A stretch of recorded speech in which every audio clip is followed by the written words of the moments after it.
DAs in L.A., San Francisco, Philly, New York included, under fire for reducing the penalties for criminals. Leo Terrell here to talk about it. Leo, good morning to you, and thank you for your time. Just a quick, I know you got your issues out in L.A. I'll let you expand on that in a moment here.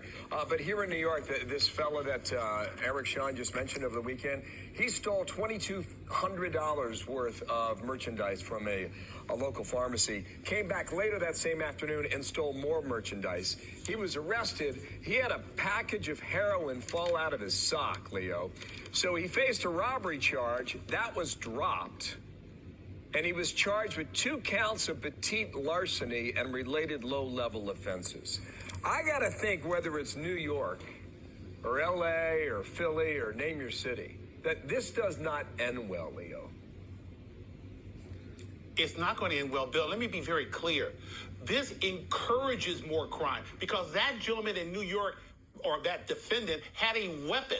But under Bragg's policy, it's automatically reduced because there was no damage or injuries to the victim. And here's the part that's amazing. In the opening shot, it was stated, Bragg is a person of color. He knows better that these progressive policies do not help the people he claims he's trying to serve. It recruits more criminals because now criminals, Bill, in New York, in L.A., are now aware that they can use a gun, they can use a weapon. If they don't fire it, they are not going to be charged with a felony. In fact, they'll be able to walk because there'll be a misdemeanor.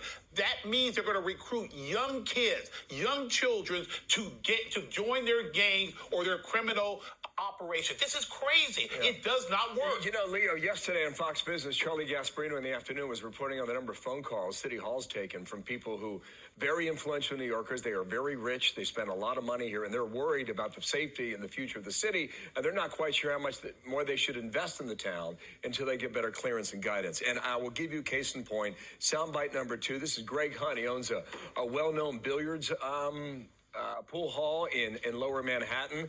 They're worried about it. They see it every day. Watch it. We've had more mentally ill people coming in than we've ever experienced before. It's making my employees more stressed. I'm scared for my family and to my employees. But we had 20 years of great leadership, and things turned around and got much better. And now they're going way back to where they were in the 70s. Leo, that's one guy running one shop in Lower Manhattan. Here's the DA. He says, I don't understand about the pushback. Here's what he said. That our first civil right is the right to walk safely to our corner store.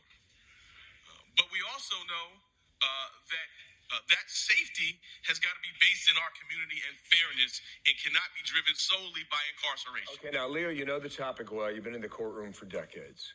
But when he talks about fairness and incarceration, how do we achieve that under this current policy here, whether it's in L.A. or New York? You cannot. He's using code words. I'm going to be very clear, as a lawyer for 30 years, he's using his color as a shield, his own ethnicity as a shield. Fairness. What does that mean? People of color are being hurt by his policies. They can't afford, Bill, private security.